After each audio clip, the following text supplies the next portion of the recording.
Good morning, and welcome to the First Unitarian Church of New Bedford. I am Tony N. Wong, and we are a beloved community of people who believe that everyone is worthy of respect, science is real, the democratic process is a sacred thing, that we're all a part of an interconnected web, and that the light and energy we share and put out makes a difference in the world. We are people of purpose, and if what you hear today resonates with you, we hope you'll consider becoming part of this way cool family of seekers and keepers of this long dream that is our church. First Unitarian in New Bedford recognizes that the land we inhabit and enjoy sits on the unceded ancestral land of the Wampanoag, the people of the first light. We actively commit ourselves to the process of working to dismantle the legacy of colonialism and oppression of our country's native people and all who have been marginalized. Our mission as a social justice committee is to unite all those who have been divided by our oppressors, to rise up and to reclaim our rights. We are here to call out all forms of injustice and to acknowledge our interconnectedness. United we stand, divided we fall, together we are what we can't be alone. Remember to acknowledge that all forms of oppression are the same, and that oppressors work to divide the oppressed, to prevent them from uniting. A little bit of housekeeping before we continue. If you are new here, sign the blue card. We'd love to get to know you a little bit more. Join us for coffee hour after the service. We've got a video playing today afterwards, so start coming into start seeing that projector screen and take a seat right afterwards with your coffee. It's going to be a great video that you're going to be seeing after this. We're live streaming, speaking of videos, so if you haven't already, like and subscribe to our YouTube. But of course not right now, because you got to put your phones in worship mode. Today is going to be a very special day. We have a wonderful guest who's also named Karen, coincidentally. Karen Kayser of Friends of Kalingarai. She is going to be speaking about the organization she's a part of, whom they're helping out in the world, and what kind of impacts that has on this certain community, which you will hear about a little bit later today. It's a wonderful springtime. It's good to see that weather coming up and becoming a little bit warmer, and what a great time just to be supportive of one another, come together as a community, and start to get active. So, without further ado, let's jump right in by lighting that chalice. Who wants to do it today? All right, Deb, go ahead. And while you are doing that, we have our opening words today from Kalpana Chawla. The path from dreams to success does exist. May you have the vision to find it, the courage to get onto it, and the perseverance to follow it. Wishing you a great journey. And now, if you will stand up, if you will stand as you are willing and able for number 178. This one is, we're gonna try our best to do this one. I am not a native Telugu speaker or native Hindi speaker of any kind, so we're gonna try this, the Raghupati, 178. At the very end, there's going to be a little chunk where it's a little bit free form, so just be aware that last little chunk is a little free form. Tony, can you explain the repeats just so we're clear with everybody? Yes. There are a couple repeats. Wonderful, yes. So, music notation, it can get a little bit weird. So what we're gonna be doing is that top line and a half. Think of that as kind of like a refrain or a chorus. That's the part that we're going to be singing back and forth all the time. Everything else, you see a 1, 2, and 3, those are like the different verses. So we're going to be alternating between that top line and all three of these verses, back and forth, all the time. And after we get through all of those verses, then we do that little free-form bit at the end. If that still sounds a little confusing, just follow along.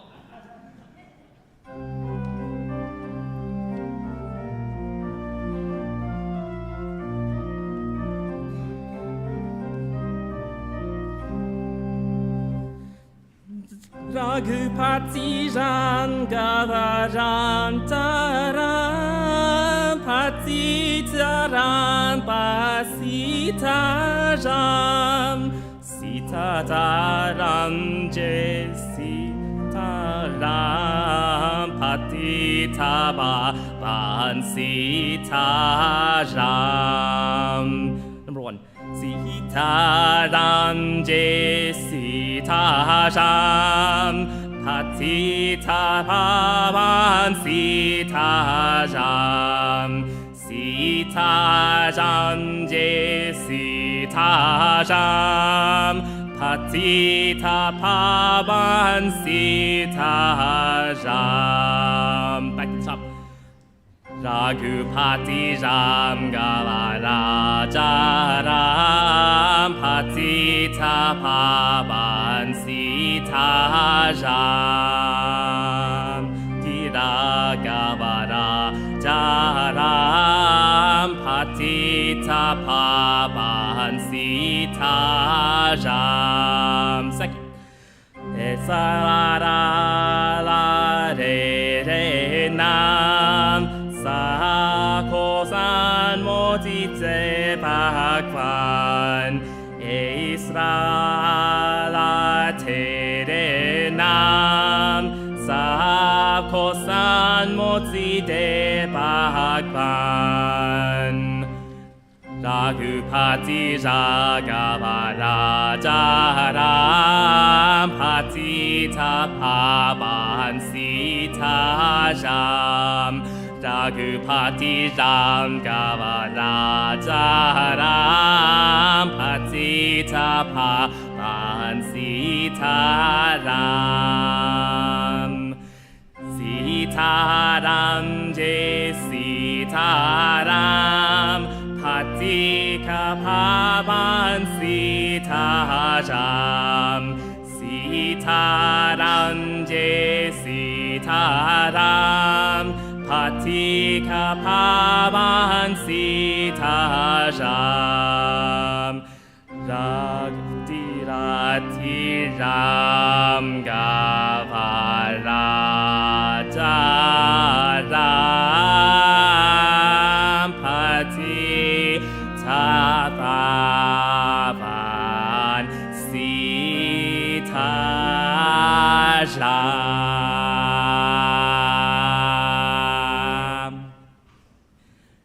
Thank you. Stay standing. All right. Thank you all for trying that out with us today. Now, before you sit down, say hi to each other. Yes, good mornings, good mornings, good mornings to all on this wonderful spring day. Good morning, Kwang. Good morning, Shri. Yes. Give it a couple more seconds. Wrap up your good mornings. All right. Awesome. And now stay standing a little bit longer for our covenant. We come together as a religious community upholding freedom of conscience, right relationship, and the inherent worth of all people. We value our diversity and pledge to care for one another in the spirit of compassion, to speak and listen to each other with respect, and to promote justice and kindness in the world. And now you may be seated. Just in time for our story of all ages, all of which we don't have this week. All right, well in that case, are the kids already? They're gonna stay? Okay, lovely. Well, speaking of that joys and concerns, Now is that time when we share each other with those joys and concerns. If you have something that you'd like to share, please come forward, tell us your name, and briefly tell us what you'd like to share. All right. So we'll start with Izzy over here. Hi, I'm Isaiah, or Izzy, I guess. And me and Tony and my whole family saw the best sci-fi movie of the 2020s to come out so far. It's called Project Hail Mary. And it was the first time I've ever heard the movie theater clap after the movie. So if possible, I think everybody should take your friends and family and go buy a movie ticket for the theater, and because if you miss out on it in the theater, let's just say you don't want to miss out on it in the theater. It was really good, really good. So my suggestion to everybody is get some movie tickets and bring the whole family, bring friends, family, whoever, just go see this movie. It was so good, so good.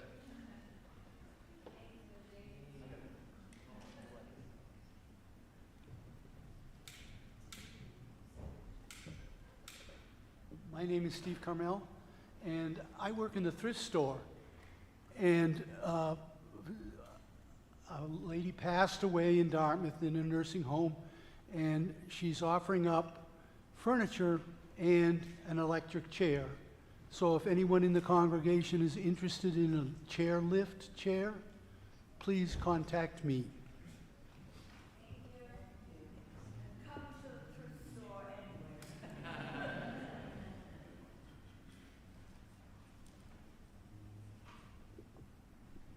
Hi, my name is Mary, and I just wanted to let everyone know that my foster son left this weekend with his grandma and his siblings, and so that now he's in his forever home. So just sending him light on the path.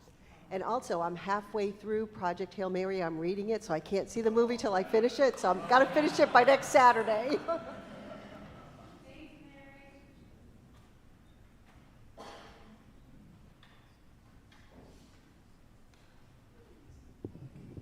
I'm Annie. Good morning. And I just wanted to let all of you know that Being Human, which we hold every Friday at 11 o'clock, we had our first anniversary on the third week of February, and it's just been really great. It's just a way to hold space for what it's like to be human during these times. So if anyone wants to join us, it's open to everybody. You're welcome to join us. Thank you.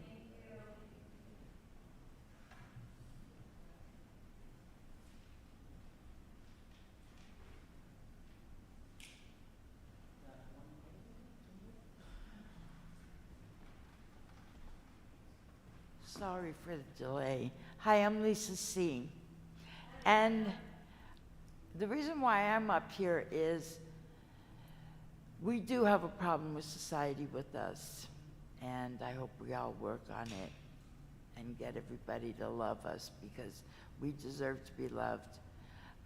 April 17th will be my first year anniversary as being a wife. My wife sits right there. I can't imagine us getting this far. We've been together for a few years, but we've been looking for a church that we can go to with no barriers.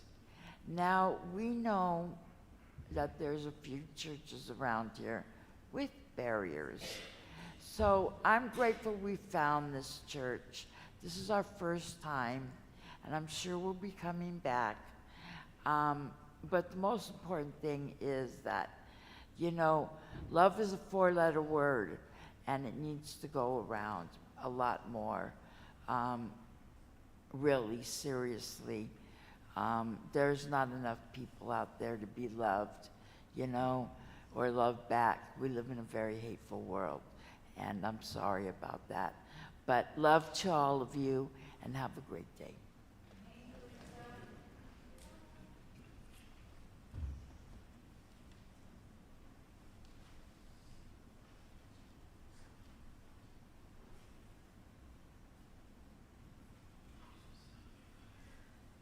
morning. My name is Patricia. I come here once in a while.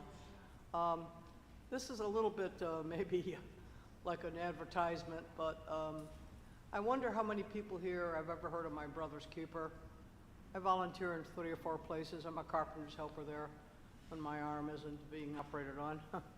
But more important, just some practical things, and I know we're in church right now, but God's got some stuff for us to do. One, most people don't seem to realize that they can call my brother's keeper, leave a message, that they need furniture, or they're going to move furniture, they're giving furniture away. Something that I worked on for a long time, and I was glad to see 2 years ago, we've started with bringing food to people, I believe every other week, whatever food we can get, fresh food, sometimes canned goods and all that kind of good stuff. So just FYI, if you would share that, please, and you're always welcome to call and leave a message. Thank you.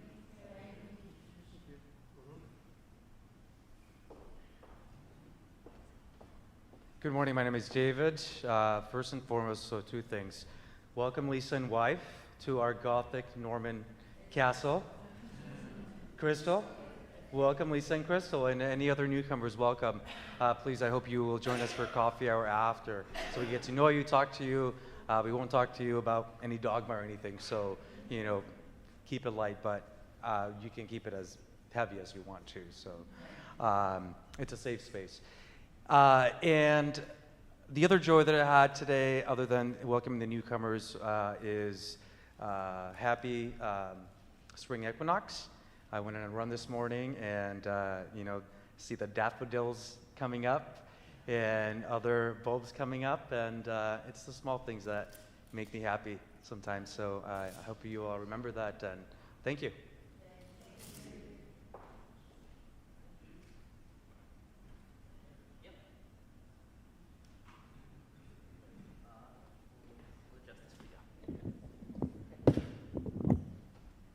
Hi, I'm Judith, and I want to just alert you all, if you don't already know, that March 28th is a very, very large gathering protest, a No Kings protest. It's the next one. And this time it's in New Bedford. So all the towns that are on the way to the Cape are going to join us. And I believe it's downtown. It's at the main courthouse. And you can look online and find out where it is. There also is a bridge stand out before that. And so I'd recommend that you just look up and try to look online and find out where those things are. I don't know what time the bridge stand out is, but it's before the large march, and the march or the gathering is at 3 o'clock. So I hope you'll all be able to be there so we can register our protests. Thank you.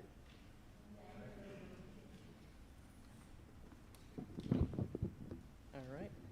Anybody else? All right. Well, then we will light final 2 candles, one for the joys and concerns that we keep in our hearts, and one for the people who have not yet found a church quite like this to share their joys and concerns.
Today's responsive reading is taken from Embers, one Ojibway's Meditations by Richard Wagamese. So I'm going to play the part of the young person, and everybody else will play the part of the old woman, and it's right in your order of service. What do I need to live at my best? Not purpose and strength? Truth and courage are purpose and strength. They are the roots of everything powerful, everything spiritual. When you keep your truth in front of you and have the courage to keep moving towards it through anything that arises, you live at your best. Even if I stumble? Especially then. Thank you.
Our second reading is by, it's a prayer of St. Francis of Assisi.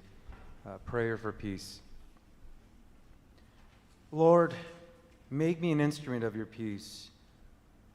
Where there is hatred, let me sow love. Where there is injury, pardon. Where there is doubt, faith. Where there is despair, hope. Where there is darkness, light. Where there is sadness, joy. O divine Master, grant that I may not so much seek to be consoled as to console, to be understood as to understand, to be loved as to love. For it is in giving that we receive, it is in pardoning that we are pardoned, and it is in dying that we are born to eternal life. Thank you, David. And now, will you rise as you are willing and able for number 027, I am that great and fiery force. Number 27.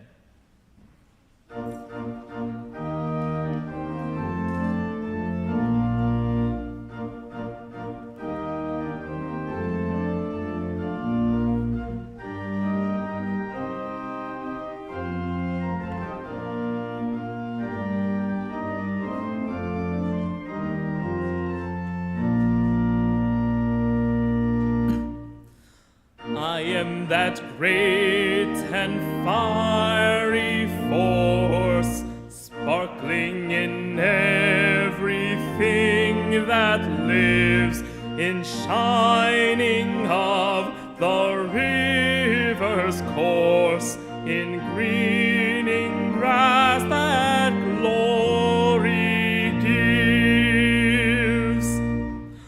I shine in glitter on the seas, in burning sun, in moon and the stars, in unseen wind, in verdant trees.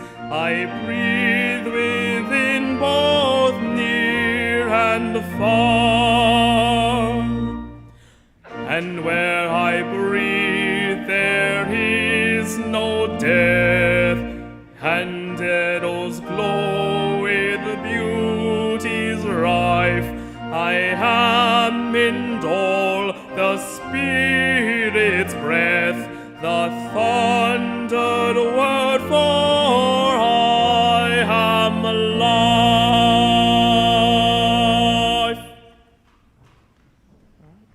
You may be seated. And now comes the time in our service for your wonderful donations in support of the endeavors and efforts of this amazing church of ours and all the people who come to build it up together.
And now, everybody, comes the time in our service to introduce to you our guest speaker.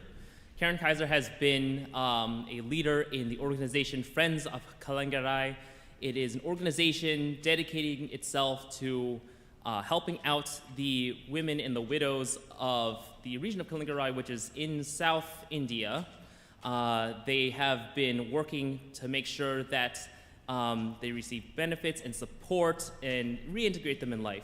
Karen will talk later more about that in detail. But afterwards, we also have a documentary that she made while she was there. It's going to be playing in the Maya Chapik room right after this service. So once you get your coffee and snacks, come down inside that room and we'll have that film playing. She'll talk more about it in just a second. But for now, please welcome Karen from Friends of Kalingarai.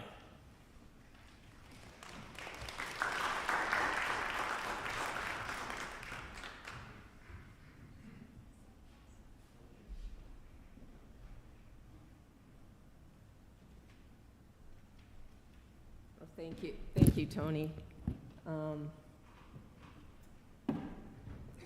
And thank you for this opportunity to be here today.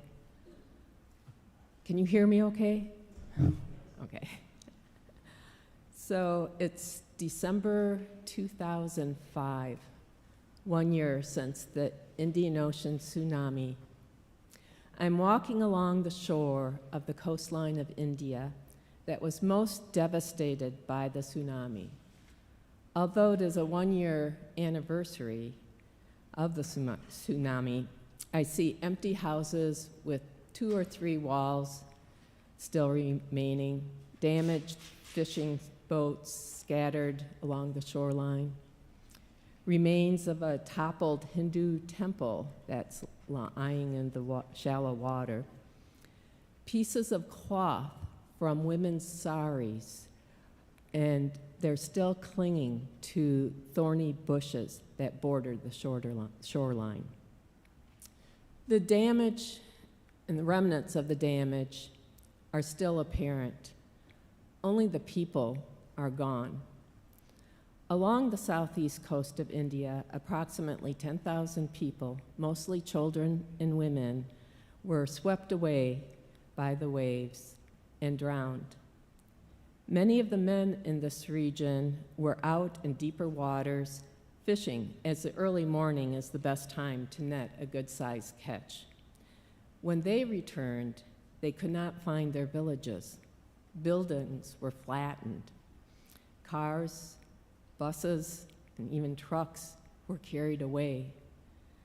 Trees were uprooted. In shock, they searched for their villages that no longer were there.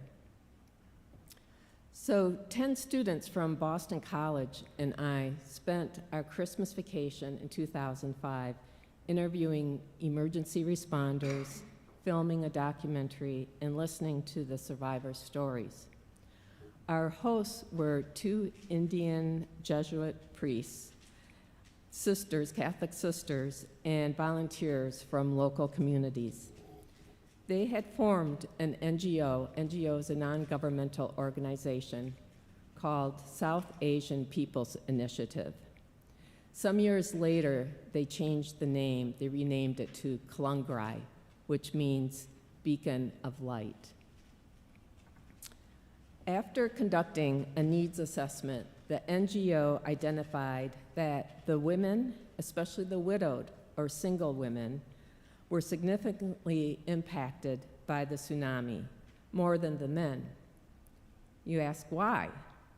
Well, the government was giving disaster relief to heads of households. Women are not allowed to be heads of households. So you had all these women, widowed women, maybe abandoned or deserted, with families, and they were given no relief. Most of the widows who were interviewed by the NGO staff had been widowed before the tsunami and had been living in extreme poverty due to their status of being a widow. You know, from the very moment of a husband's death, an Indian widow is socially ostracized, denied her human rights, and stripped of her personhood. The transition begins with the dehumanizing rituals of giving up all your adornments. They had to take the bindi, the red dot, off their forehead, break their bangles, and were not allowed to wear any jewelry. From this point on, she is prohibited from beautifying herself, such as wearing a colorful sari, or using makeup, or putting flowers in her hair. The women are treated as outcasts. They are not allowed to participate in social events. Even if it's a wedding of their son or daughter, they are excluded from the wedding. So these social norms and rituals have a history of hundreds of years, yet they still are maintained today. One of Kalungarai's first programs to empower the women was based on a system of microcredit loans. And perhaps you've heard about microcredit loans. It's an evidence-based strategy for building assets. According to the system, loans are given to entrepreneurs who are too poor to qualify for traditional bank loans. These loans enable them to start a business. For example, purchase cows or goats, plant in the fields, the crops, open a shop or a restaurant. To implement the program, Kalungarai staff and what they call animators, who are like facilitators, organized small self-help groups of these women.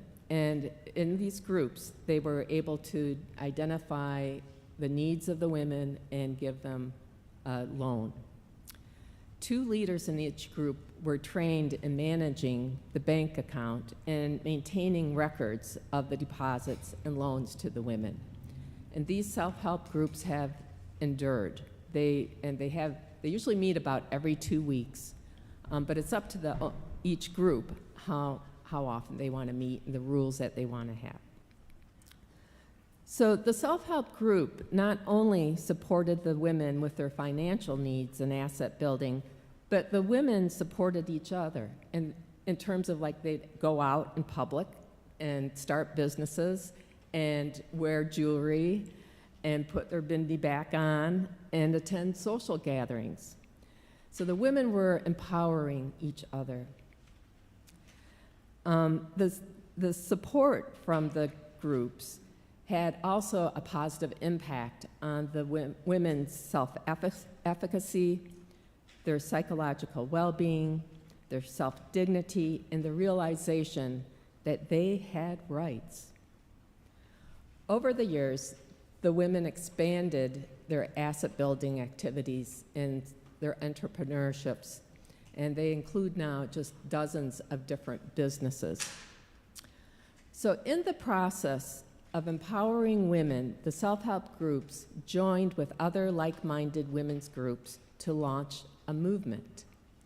This movement was called the Movement for the Livelihood Rights of Widows and Deserted Women. The widows marched in the streets in nonviolent protest of the acts of the social injustices by the government. One year, I had the opportunity to join them, and it was on International Widows' Day, a day we don't really recognize here, but it is an official UN holiday, and they recognize it, every year there. And it was a lot of fun because I just watched as they were shouting their rights, and they were carrying signs that mentioned different injustices, such as the denial of inheritance rights and widow pensions, rights to own property, and other human rights. They demanded that these rights should be protected by the Indian government. They signed petitions and traveled to the state capital of Chennai to meet with the government officials. Finally, after more than 10 years of advocacy, in 2024, the state of Tamil Nadu, where Kalungarai is established, acknowledged their efforts for justice and created the Widows Welfare Board, which included also a budget of over $1 million. And this is the only state in India that has such an office. The widows of Klungrai, now they number about 2,500, have made significant advances in realizing their basic human rights and building sustainable livelihoods. Yet worldwide, there are 258 million widows, many of whom live in low-income countries below the poverty line. These women have historically been left behind. They've been left invisible, voiceless, and unsupported by their societies. Today, wars and armed conflicts are leaving tens of thousands of women newly widowed. These women and their voices need to be brought to the forefront. Every war between countries or within country leads to more new widows and young widows, I should mention. Here are some statistics. As of the late 2023, at least an estimated 70,000 Ukraine soldiers have been killed, and the number of widows is believed to be in the tens of thousands. It's hard to get really precise and specific statistics from some of these countries. But we have in the same war, 1.2 million Russian soldiers have died. Can you imagine that? 1.2 million soldiers, leaving hundreds of thousands of women widowed. As of March 2026, the ongoing war in Gaza has resulted in more than 21,000 women becoming widows. 1 in 7 households in Gaza is led by a woman. Statistics on women's rights globally are also pretty daunting. Nearly 2.4 billion women do not have the same legal rights as men do. These aren't just widows, they're women in general. This means that they can't take out a loan, sign a contract, register a business, or even work without permission from their husband or a male guardian. Yet, with or without the same legal rights and opportunities, and under the horrific ravages of war and the trauma of war, women around the globe are building businesses, growing food, caring for their families, and leading in their communities. Peace cannot exist without addressing systemic inequities and injustices. While women are victims of war, they can also be critical to creating sustainable and lasting peace. But they need to have the same rights as men, and they need to be in positions of making decisions and leaders. You know, in closing, it's not unusual for people, and I hear this really from friends who've heard it from friends, say something like, well, why is Karen spending all her time supporting a group in India? And we have so many problems here in the US. And, you know, I go there almost every year and watch what these women are doing and how they're advancing. And maybe you even had that question when you heard the topic for today. Wow, we have enough problems here. And I go to India not so much to find problems or discover new problems, but really to find solutions, not problems. And these women have built resilience. They have faced the truth of their oppression, and they are courageous. They have tenacity and self-dignity, and have united to resist oppression. They are what we might call sheroes. I am inspired by them, and I look to them for solutions to our own problems in the States. Tony had mentioned our documentary, and the Social Justice Committee will be showing it. This is called Women of Truth and Courage, and it's a 22-minute film that we made back in 2024. And of course, we didn't know about what was going to happen with war and everything. That's and anyways, I would encourage you to come and watch it, and we'll have a discussion after it.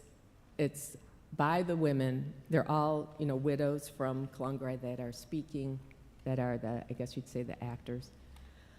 And I also want to bring to your attention that our nonprofit is sponsoring an author forum with one of our board members. It's Dr. Winston Langley, and he's a professor emerita of political science with extensive geopolitical activities and affairs, and the author of a recent book, Abolishing War.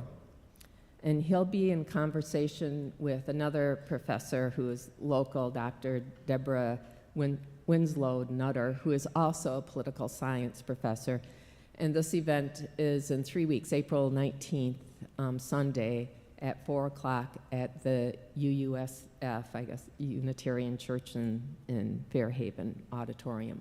So I'd invite you to come to that and hear more about war and women. Okay, thank you.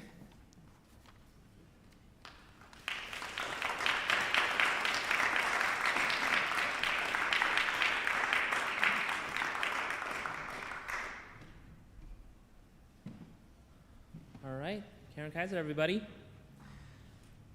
It really is a powerful documentary. Shri and I have seen it before, and it's the kind of film that everybody really should see. It has wonderful cinematography. It really gets deep and explore those themes of patriarchy and of oppression and of what these women go through and what obstacles they've really overcome. But despite all of these heavy topics, the film does inspire hope, and it does make you believe that a better world is right in front of you, right in front of us, if we all come together and give people the support they need and continue to advocate for our rights.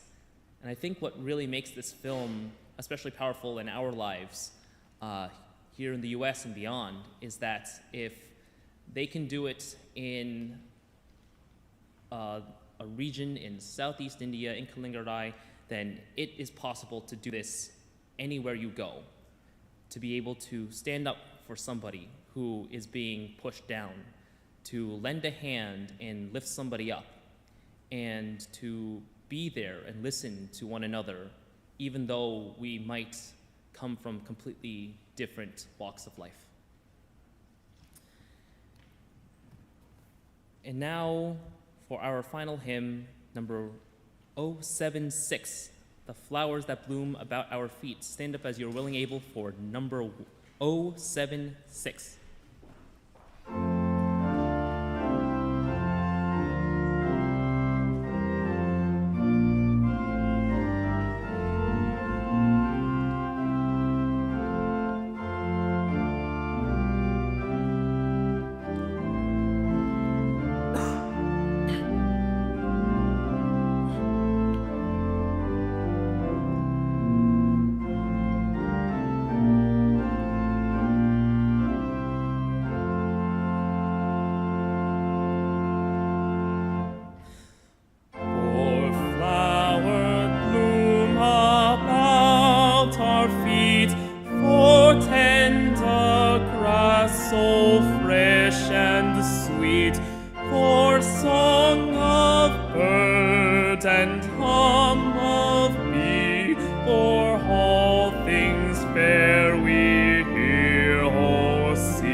of sky, for pleasant shade of branches high, for fragrant air and cooling breeze, for beauty of the blooming trees.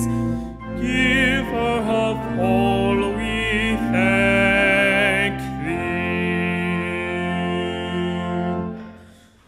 For this new morning with its light, for rest and shelter of the night, for health and food, for love and friends, for everything thy goodness sends. Giver of all, we thank thee.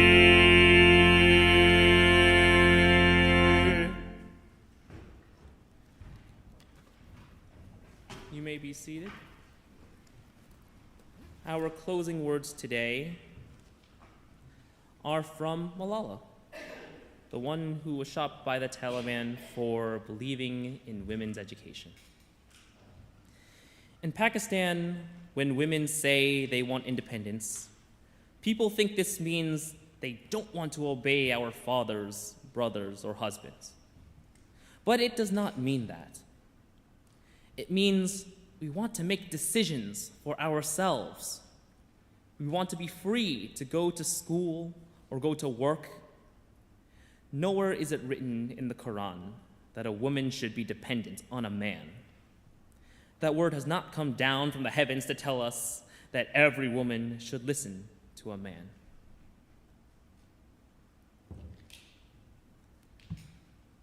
Hold fast, my church. Stay strong. We love you. Live long and prosper and go in peace. Thank you, everybody, for listening to Karen and her experiences in Kalingarai. We hope that you are able to come down, have some coffee and snacks, and go right to the Maya Chapek room. We'll have that movie playing right after this service concludes. And we hope to see you downstairs. Other than that, play us out, Randy.